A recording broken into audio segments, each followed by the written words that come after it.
Assalamualaikum. Waalaikumsalam. Sama Adin? Ya, Oke baik Adin. Sebelumnya saya kan udah menerima intake diplom ya yang telah saudara Adin kirimkan lewat WA. ya, Apakah benar itu diketik oleh Adin sendiri? ya, itu dengan ketikan saya sendiri. Oke baik, terima kasih saudara Adin. Nah di sini saya sudah memindahkan dua kursi. Boleh dipilih mau duduk di kursi yang mana? Sini. Oke baik, silakan duduk. Saya di sini gak apa-apa? Ya, gak apa. Udah nyaman? Nyaman. Siap, silakan. Kelihatannya sangat rapi ya, ini habis kuliah gitu. Ya, saya habis kuliah tadi pelajaran Bu Mai. Lumayan. Udah beres gitu kan? Sudah. Baik Adin, kesibukannya selain kuliah apalagi? Kesibukan saya selain kuliah paling bermain futsal sih. Main futsal Ya. itu hobi gitu ya? Hobi. Oke baik Adin, terima kasih ya sudah datang ke sesi konseling hari ini. Kan sebelumnya saya sudah menerima ya intake info yang diberikan oleh Adin. Saya sudah membaca apa saja yang diketik oleh Adin.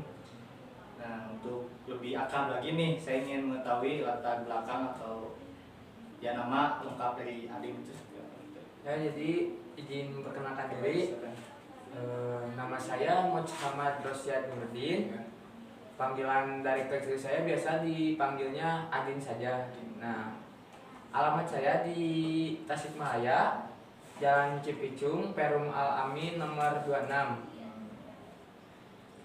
Lalu umur saya 18 tahun. Hobi saya bermain futsal. Saya alumni dari pesantren Amanah Muhammadiyah Kota Tasikmalaya yang bertepatan di Jalan Sambong Jaya. Oke baik, terima kasih Adin. Agar lebih lengkap lagi nih, saya manggil ke Adin itu manggilnya Adin aja apa? Ya, Adin aja ya Allah. Oke baik, siap Adin. Nah baik, sekarang kan tadi udah perkenalannya Adin ya. Nah sekarang giliran kakak gitu ya perkenalan. Baik Adin, perkenalkan nama kakak Bakti sebagai metodolog. Kakak asal dari Singaparna, kebetulan sekarang kuliah di Universitas Muhammadiyah Tasikmalaya, berada di Fakultas FKIP dan jurusan Bimbingan dan Konseling. Kebetulan sekarang semester 5. Nah baik Adin, bisa manggil ke saya itu nama aja apa kakak aja gitu kan, biar lebih enak gitu kan. Tapi sebelumnya saya ini sambil ngerekam gak apa-apa gitu. Oke baik Adin, sebelumnya apakah sudah pernah mengikuti sesi konseling itu? Sebelumnya pernah. Nah, Tapi kebetulan waktu itu konselingnya berkelompok, tidak individual seperti ini. baik. Jadi udah pernah gitu tapi pakai konseling kelompok gitu. Ya. Baik Adin, jadi sekarang saya ingin jelaskan sedikit ya tentang konseling individu gitu.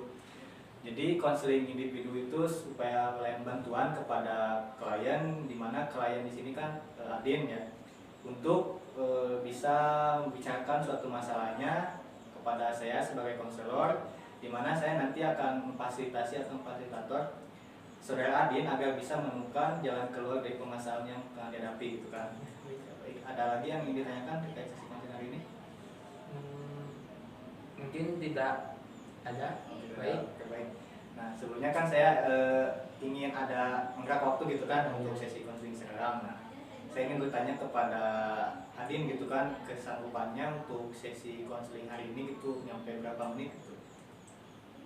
Kan dalam sesi konseling itu ada 3 sesi ya, terdiri dari 3 sesi. Nah di mana dalam per sesinya itu berdurasi sekitar 30 sampai 60 menit. Nah untuk sekarang saya ingin menanyakan kepada Adin kesanggupannya gitu sampai berapa menit gitu. Ada pilihan 30 atau 60 Iya. menit. Mungkin 30 menit saja. Oke baik, 30 menit ya. Baik, kita akan memutarkan waktu sampai 30 menit ke depan. Baik Adin, nah di sesi konseling individu juga ada asas-asas yang perlu Adin ketahui. Yang pertama ada asas kerahasiaan, di mana asas kerahasiaan ini akan menjaga permasalahan atau yang masalah yang dibicarakan oleh Adin itu akan dijaga kerahasiaannya. Tetapi saya akan menanyakan kembali kepada Adin terkait dengan batasan-batasan apa saja nih apabila nanti di luar sana ada yang menanyakan terkait masalah yang dibicarakan oleh Adin kepada saya, apapun itu orang tua Adin, teman dekat Adin. Nah, apakah saya boleh memberitahunya atau cukup saya aja gitu? Mungkin dari asas kerahasiaan bisa dicukupkan saya aja yang punya. Jadi jangan sampai orang lain tahu gitu kan? Iya. Nah, oke, baik Adin, saya akan menjaga kerahasiaan ini. Nah, yang kedua ada asas kesukaraan. Nah, di mana asas kesukaraan ini kan Adin datang ke sini tanpa ada keterpaksaan gitu kan ya? Tidak ada. Datang sesuai hati, kebetulan Adin ada suatu problem atau masalah yang ingin dibicarakan gitu kan? Jadi ingin ikut sesi konseling. Nah, baik Adin, mungkin itu tadi penjelasan terkait sesi konseling individual ya. Oke, baik, untuk selanjutnya kita akan masuk ke sesi konseling individu. Nah, saya ingin bertanya apa yang atau masalah apa yang tengah dihadapi oleh saudara Adin ini, boleh bisa dijelaskan gitu? Seperti apa nih? Baik, jadi masalah yang sedang saya hadapi beberapa minggu ke belakang, pokoknya beberapa hari minggu ke belakang, saya sedang mengalami masalah bersama orang tua saya, dikarenakan orang tua saya terlalu mengekang saya untuk bermain terlalu lama bersama teman-teman. Nah, jadi saya tuh sudah pernah bilang, "Mah, saya mau main bersama teman saya, tapi pulangnya agak malaman." Nah, tapi gara-gara malam bangetnya. Nah, jadi saya kena marah. Saya bertengkar di pagi harinya, lalu timbullah masalah-masalah ke depan. Oke, baik ya Adin. Ada lagi selain hal itu yang membuat Mama Adin itu marah gitu? Mungkin cukup itu saja. Baik. Jadi masalah yang tengah dihadapi Adin itu merasa dikekang gitu ya oleh orang tua, karena Adin merasa ingin bermain lebih gitu sama teman, tetapi ada suatu saat pada saat itu Adin istilahnya melebihi batas waktu gitu ya, yang menjadi Mama Adin itu marah gitu terhadap Adin gitu ya, yang jadi mengekang gitu kan. Terus apa yang dilakukan oleh Adin terhadap Mama Adin gitu supaya Mama Adin itu percaya lagi gitu kepada Adin, karena Adin kan tidak akan bermain cukup lama gitu. Mungkin nah, dari situ permasalahannya. Nah, jadi saya datang ke sini itu untuk cara memecahkan masalah bagaimana yang saya harus lakukan terhadap mama saya agar mama saya bisa percaya lagi kepada saya. Kebaikan Adin ya. Jadi kan saya jelaskan terlebih dahulu ya. Nah, kan di sesi konseling individu ini kan ada beberapa tekniknya. Nah, dan beberapa teori. Saya memakai teori SFBT, di mana teori SFBT itu berfokus pada solusi. Jadi nantinya Adin bisa menemukan solusi sendiri terhadap permasalahan yang Adin alami gitu kan. Jadi istilahnya Adin juga nanti akan saya tuntut untuk bisa menemukan solusi dari permasalahan yang telah dihadapi oleh Adin. Nah, saya ingin tanyakan kembali kepada Adin sekarang, apa tujuan yang diharapkan oleh Adin dalam sesi konseling ini? Tujuan untuk kedepannya mungkin supaya saya tuh menjadi lebih baik lagi, agar tahu bagaimana caranya memanage waktu, dan apa ya, biar permasalahan kedepannya tuh gak ada masalah lagi gitu. Seperti itu. Jadi tujuan Adin dalam sesi konseling ini tuh supaya bisa lebih baik lagi ke depannya, dan juga Adin juga bisa gitu mengatur dan memanage waktu sehingga nantinya gitu tidak akan ada lagi istilahnya mama itu marah dengan Adin main terlalu malam gitu kan. Jadi Adin bisa memanage waktu dan mengatur waktunya gitu. Oke, baik Adin. Nah, kan dalam sesi konseling ini ada diskalakan nih. Apabila permasalahan yang dihadapi oleh Adin ini sekarang diskalakan, di mana di skala 0 itu masalah yang dihadapi oleh Adin itu sangat berat dan Adin berada di paling terburuk itu di skala angka 0. Dan dimana skala angka 10 Adin sudah mencapai tujuan yang Adin inginkan atau terbebas dari masalah yang dihadapi oleh Adin. Nah, untuk sekarang nih Adin berada pada skala berapa gitu untuk saat ini? Untuk saat ini mungkin ada di skala sekitar 3.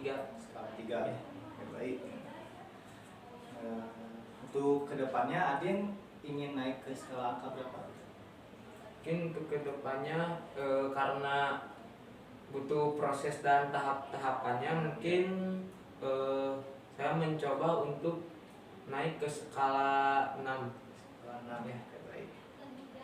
Skala 6. Nah, kan tadi Adin untuk sekarang berada di skala angka 3 ya.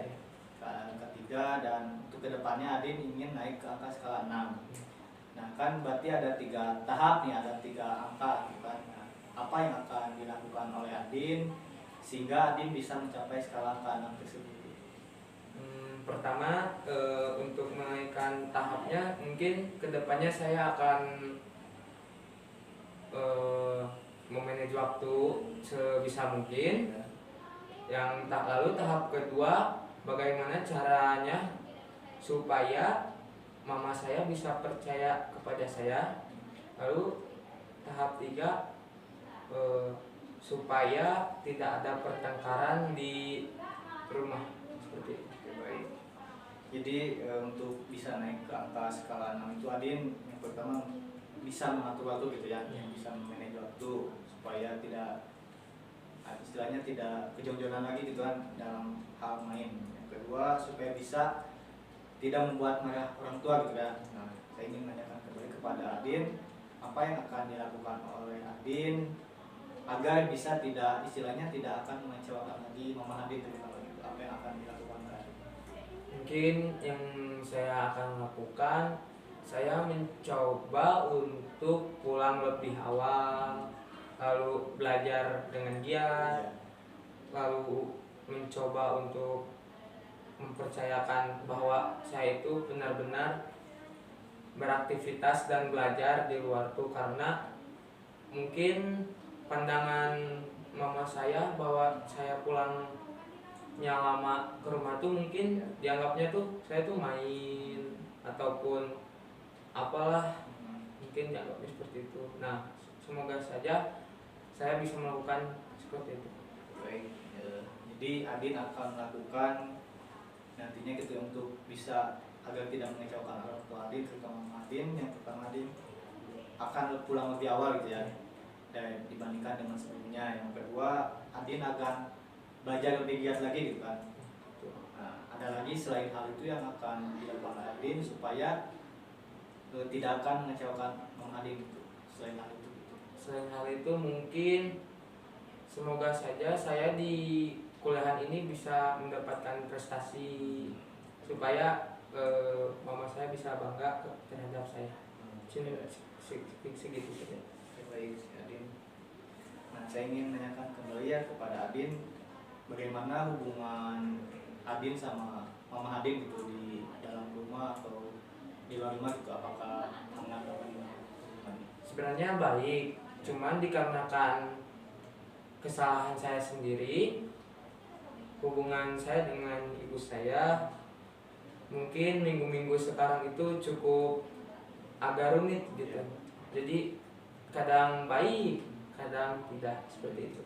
Ya, baik. Tapi sebelumnya mak baik-baik aja gitu ya hubungannya. Baik-baik Adin. Nah, sekarang kan saya akan menanyakan tentang pertanyaan ajaib ya. Mungkin pertanyaan ini membutuhkan waktu gitu untuk Adin bisa menjawabnya, tetapi saya ingin membuat Adin itu membuat nyaman dulu gitu dulunya, supaya rileks, nyaman, dan tarik nafas panjang sampai Adin benar-benar jauh.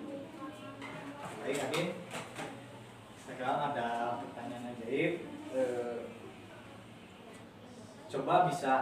Adin coba bisa bayangkan, sehabis pulang dari sesi konseling ini, Adin pergi ke rumah dan kemudian Adin tertidur. Dan saat Adin tertidur, terjadi sebuah keajaiban yang dimana masalah yang dibicarakan oleh Adin kepada saya itu tuntas karena ada keajaiban yang telah merubahnya. Nah, karena Adin tertidur, Adin tidak tahu apa yang terjadi. Dan saat pada bangun pada pagi hari, apa yang Adin rasakan berbeda dari sebelumnya itu?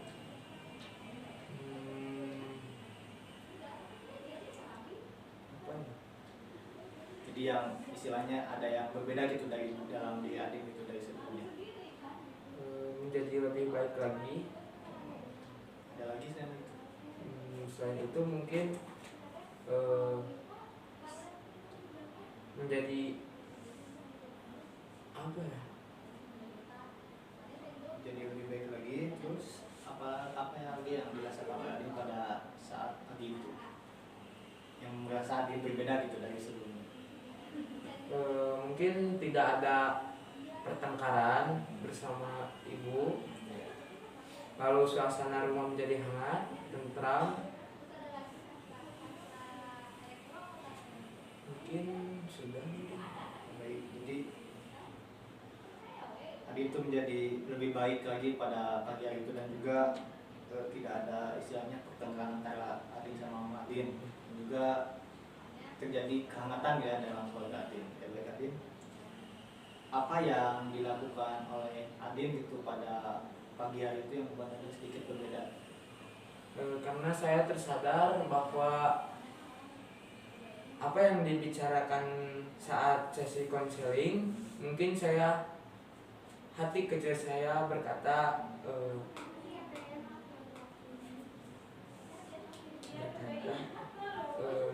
apa ya, sedikit tersentuh gitu hati kecil saya, dikarenakan ada gambaran atau sedikit solusi untuk saya agar kedepannya menjadi orang yang penurut dan lebih baik lagi. Baik Adin, saya tanyakan kembali ya kepada Adin, adakah orang lain yang mengetahui pada pagi itu bahwa Adin ini sedikit berbeda gitu dari sebelumnya?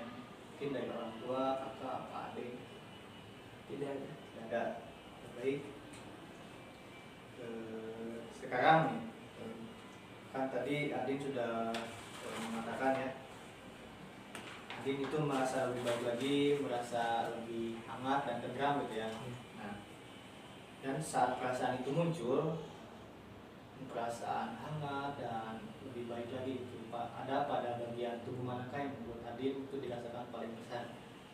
Rasanya mungkin dari hati apa kepala? Mungkin yang saya rasakan saat suasananya berbeda karena lebih hangat, mungkin pikiran dan hati pun menjadi dingin gitu kan. Berarti jadi istilahnya ada pada bagian hati gitu ya? Ya.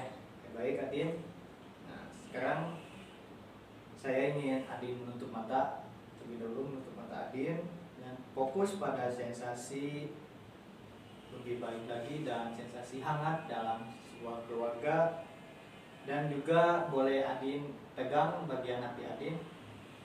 Nah, sambil dipegang, nah saya ingin menanyakan kepada Adin, perasaan itu kecil atau besar? Besar. Besar. Berbentuk atau tidak berbentuk? Tidak berbentuk. Tidak berbentuk. Berwarna atau tidak berwarna? Berwarna. Berwarna. Bisa disebutkan berwarna apa? Merah. Warna merah. Baik.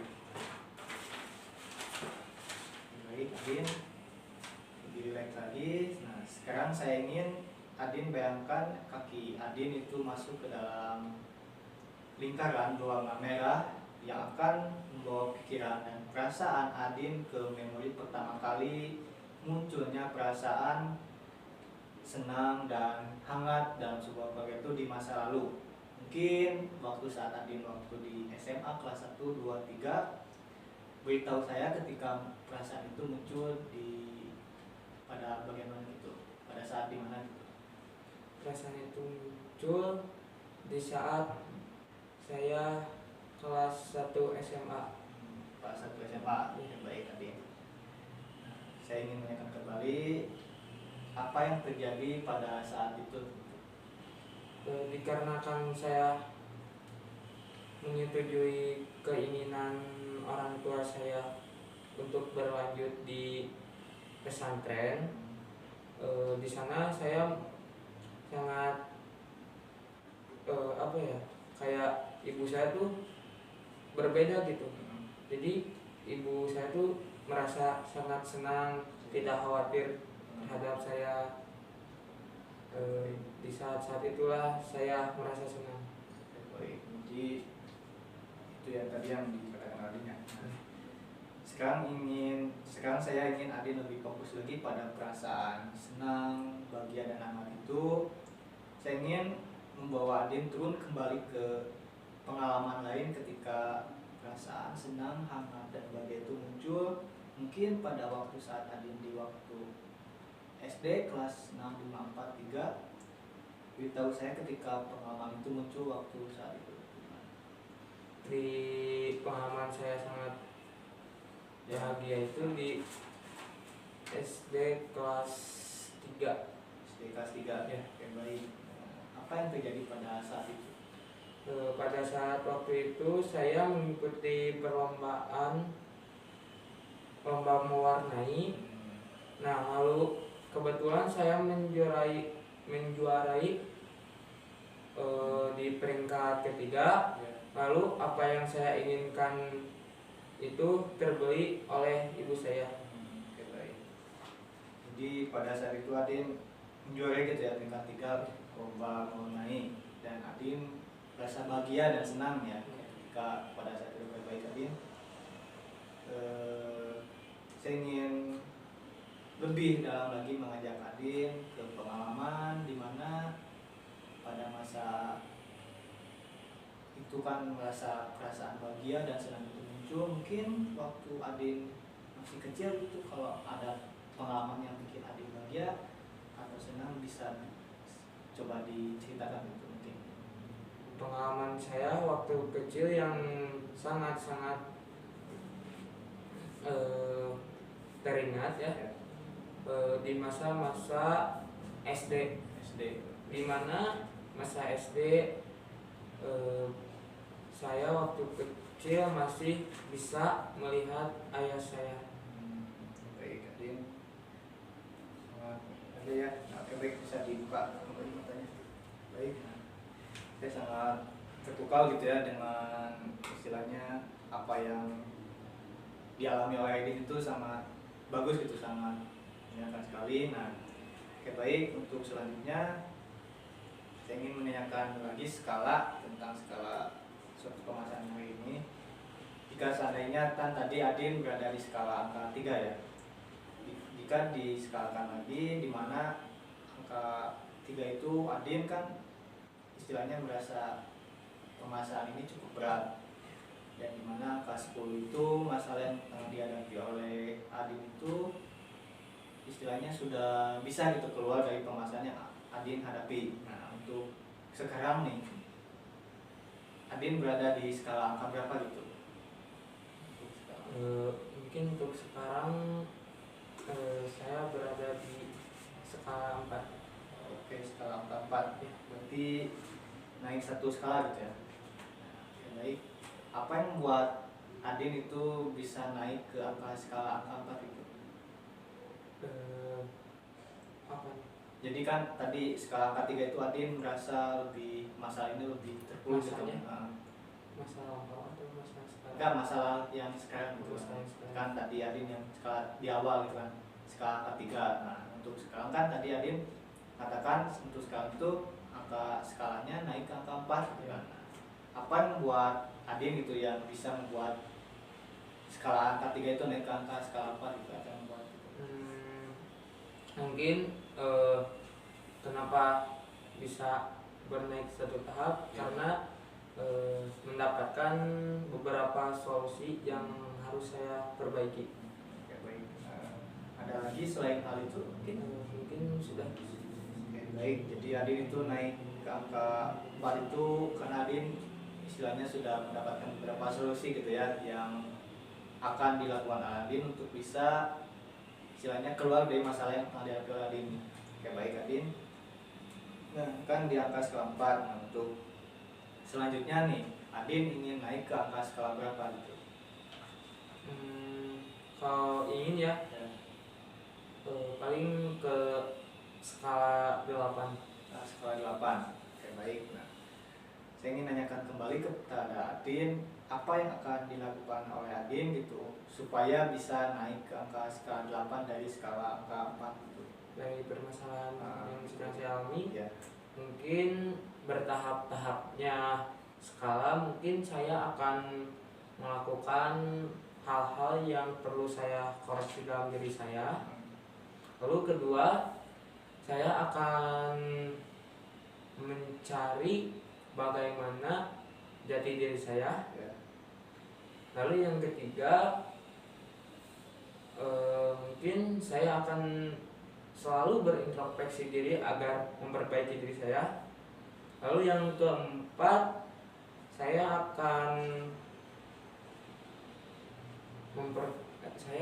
akan membantu dan menolong ibu saya ketika ibu saya dalam kesusahan. Oke, baik Adin. Yang tadi kan Adin mengatakan akan perlunya koreksi diri sendiri gitu terhadap diri Adin. Nah, boleh bisa dijelaskan tuh bagaimana cara Adin mengoreksi diri Adin sendiri itu? Jadi bagaimana cara saya untuk memperbaiki diri saya sendiri? Yang pertama itu menatap ataupun memandang orang lain dari tingkah lakunya. Bahwa jika orang lain bertingkah laku buruk, maka saya pernah melakukannya, tapi bahwa melakukan buruk itu tidak baik, mungkin saya akan mengkoreksi dirinya dengan cara saya tidak akan melakukan seperti itu lagi kepada orang lain. Ada lagi selain hal itu mungkin yang buat nyari Adin bisa mengoreksi itu? Mungkin kalau sudah sih. Sudah cukup gitu ya. Nah, tadi juga Adin memberikan atau menjelaskan tentang ingin mengintrospeksi diri terhadap diri Adin sendiri. ya. Apa yang perlu introspeksi diri oleh Adin sendiri terhadap permasalahan yang oleh Adin ini dihadapi? Mungkin yang saya harus hadapi dan saya harus introspeksi diri yang saya hadapi masalah ini, saya harus menuruti apa kata ibu saya. Ya. Lalu yang kedua mungkin saya harus jujur dalam situasi apapun. Oke, baik. Boleh bisa dijelaskan kembali bagaimana jujur yang membuat orang tua Adin itu percaya bahwa Adin itu melakukan ini nih. Nah, si orang tua Adin itu percaya bahwa Adin itu melakukan itu. Bagaimana cara Adin supaya orang tua Adin percaya gitu? Mungkin jika saya izin untuk belajar kelompok bersama teman saya akan memberikan bukti buku tulisan saya kepada ibu saya. Baik Adin ya. Baik, saya sangat terbuka gitu ya, sangat bangga sekali terhadap Adin karena Adin bisa menemukan atau memberikan solusi-solusi yang terbaik bagi permasalahan yang dihadapi oleh Adin sendiri. Oke, baik Adin, untuk selanjutnya saya akan memberikan pekerjaan rumah atau homework kepada Adin. Boleh bisa dicatat Adin, bisa ditulis 5 aja hal apa aja yang akan dilakukan oleh Adin selama seminggu ini gitu supaya bisa lebih keluar dari masalah ini gitu yang akan dilakukan oleh Adin. Ini 5 hal aja, tulis aja yang akan dilakukan oleh Adin selama seminggu ini.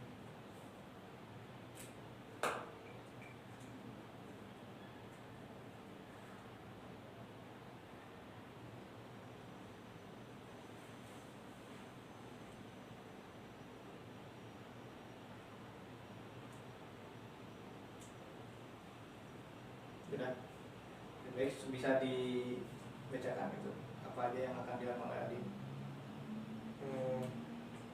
Yang pertama mungkin saya akan belajar setiap saat. Oke, baik. Lalu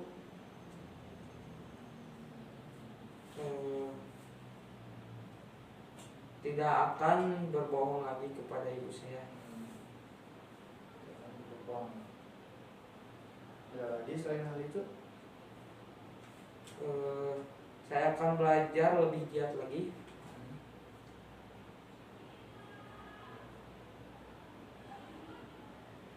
Terus udah cukup apa gimana? Cukup saja.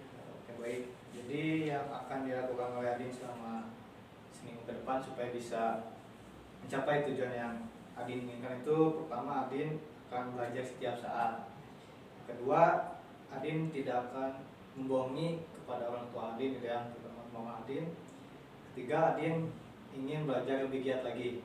Oke, baik. Nah, saya ingin nanyakan kembali kepada Adin, apa yang akan dilakukan Adin supaya bisa belajar setiap saat itu yang bagaimana gitu mungkin. Jadi setiap apa yang saya lakukan, maupun itu bermain, belajar di kelas, belajar di luar kelas, itu tuh mendapatkan pelajaran gitu. Jadi dalam satu hari itu saya harus bisa mendapatkan satu ilmu ataupun dua ilmu, sedikit-sedikit pun mungkin itu bisa membuat saya menjadi lebih baik. Oke, baik. Yang kedua kan ada Adin itu tidak akan membohongi kepada orang tua Adin. Nah, jadi Adin itu bagaimana gitu supaya tidak bohongnya apakah Adin ya selalu laporan bahwa Adin sedang begini akan bagaimana gitu. Ya, mungkin saya akan melaporkan apa yang sedang saya alami kepada ibu saya, Ya. dimanapun ataupun kapanpun. Oke, baik ya. Saya sangat terpukau sekali ketika Adin menemukan solusi-solusi yang dapat Adin lakukan untuk membuat perubahan gitu pada diri Adin ya. Semoga dalam seminggu ke depan Adin bisa melakukan solusi yang telah dituliskan oleh Adin sendiri gitu ya. Oke, baik, Adin. Untuk selanjutnya saya ingin Adin menuliskan kesan pesan gitu selama sesi konseling hari ini, karena melihat waktu kita udah menunjukkan 30 menit. Nah, untuk sesi konseling hari ini mungkin saya coba sampai di sini. Tapi sebelumnya saya ingin Adin menuliskan kesan-pesan selama sesi konseling hari ini. Boleh bisa ditulis.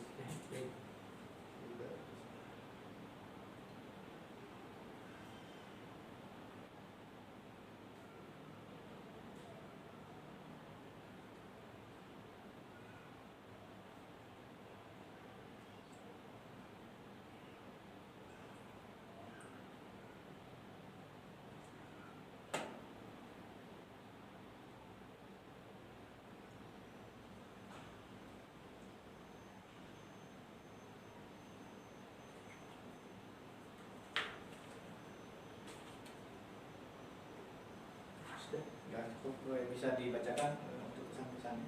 Jadi buat kesan kali ini saya mengalami maksudnya jadi dalam sesi konseling ini kesan yang dapat saya alami itu adalah menambah pengalaman baru dan wawasan baru. Lalu pesannya, semoga saya menjadi lebih baik lagi dan penurut kepada ibu saya. Baik ya, Adin, terima kasih ya untuk kesan-pesannya. Dan juga ada kesan-pesan untuk Adin gitu kan. Untuk kesannya saya sangat bangga karena Adin bisa menemukan solusi-solusi terbaik gitu ya, untuk bisa menemukan atau untuk bisa menjadi perubahan kepada diri Adin sendiri. Dan untuk pesannya, semoga sehabis dari sesi konseling ini Adin bisa menemukan atau menjadi lebih baik lagi dari sebelumnya, dan juga bisa melakukan apa yang Adin catat tadi untuk solusinya gitu kan. Nah, baik Adin, terima kasih ya sudah istilahnya sudah ingin ikut sesi konseling hari ini dan sudah ingin sharing gitu tentang masalah yang pernah dihadapi oleh Adin.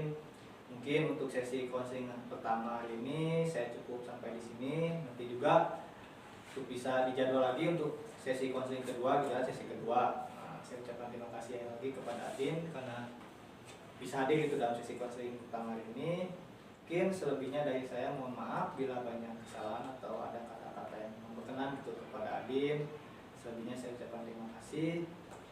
Baik, Adin mungkin untuk sesi konseling ini saya cukupkan sampai di sini saja ya. Nanti untuk sesi kedua saya kontak lagi kepada Adin, kita bisa jadwalkan lagi gitulah sesi keduanya gitu kan. Nah, baik, terima kasih Adin. Ingin pulang? Ya, Baik. baik, terima kasih. Sama-sama.